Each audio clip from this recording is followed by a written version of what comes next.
Good afternoon. I'm Larry Kamer, and this is my channel called The Fly Tying Philosopher. During these videos, I like to tie flies and talk about ideas that occur to me while I'm doing that or while I'm on the stream. Today, I'm going to tie a fly. My wife asked me to tie, and that'll appear up here. She found a bird feather in the yard. It's bluish, and we only have about 3 birds that are blue in Michigan. The blue jay, of course, and an eastern bluebird, and an indigo bunting. There are some ducks with blue feathers in their wings also. But I couldn't quite identify what this feather was. But I told her I would try to do it. It seemed like a large feather, and the quill was fairly stiff.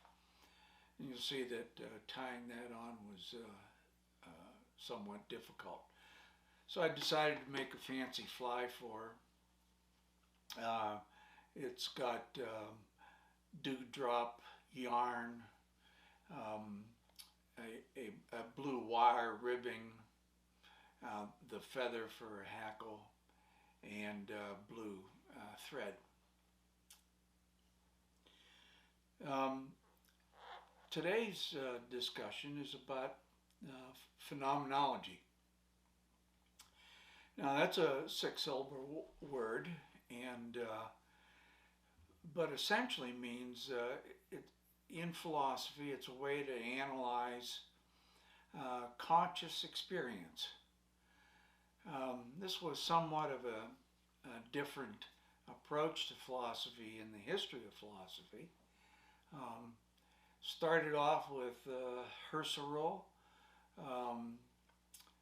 was taken up by Heidegger, and if you want to read some abstract stuff in philosophy, try their books.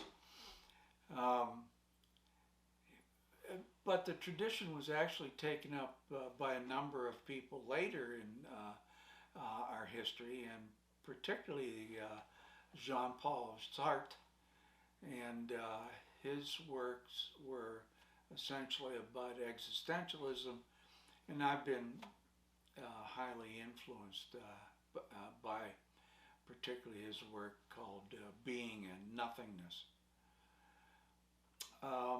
It's also somewhat abstract, but a little easier to understand than his German predecessors. And of course, he's written a number of essays about existentialism, and they've been very influential.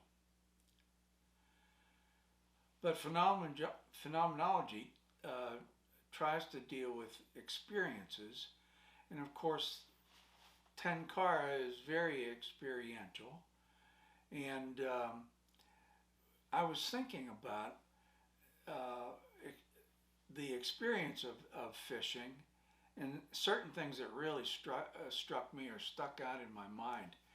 I remember years ago, my friend and I, Mike, went to Canoe Harbor Campground on the South Branch of the Ausabo. We pulled into a campsite that was vacant, and next to us was a trailer and a guy sitting at a picnic bench that he had built a gazebo around, a portable gazebo, and he was tying flies.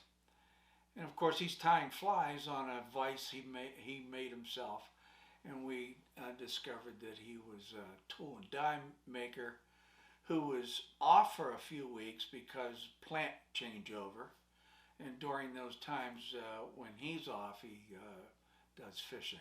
Took us into his trailer, had some trophy size pictures of fish in there, and he brought up the possibility of night fishing. As you may know, brown trout, which are a large population in the Ausabo system, are photophobic. They don't like the daylight. They come out at night often, and the big ones in particular. Maybe that's why they are big ones, come out only at night. So he wanted to introduce us to night fishing, and we said, sure, fine. We kind of went to bed. Around 1 o'clock in the morning, there was some scratching on the tent, and he said, hey, come on, guys, time to go fishing. Took us a quarter mile down the road, went to the Osavo, got in the river at night, and he went to a spot. He says, you know, I know there's a rainbow trout over there around that bend. And he threw this mouse imitation out on his fly rod and hooked up with this rainbow.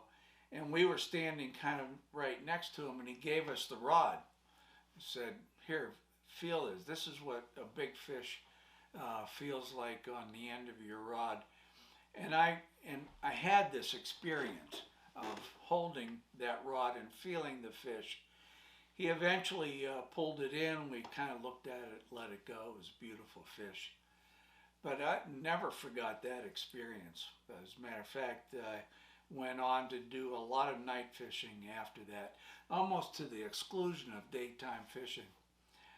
It was one of the reasons that I kind of quit fly fishing for a while before I got back into it a few years later. But this was an experience, and this is kind of what phenomenology is trying to analyze. What are experiences that we have, and then how to describe experiences, how they interrelate to each other, and so forth. And this led to then a whole philosophy of existentialism. And I've recently had read works by Irvin Yalom. He's a psychiatrist, and deals with existential psychotherapy, and it's very informative. He deals with the ultimate concerns. One of those, meaninglessness, freedom, and by that radical freedom, death, of course, and the fact that we're also alone. We have to experience these things.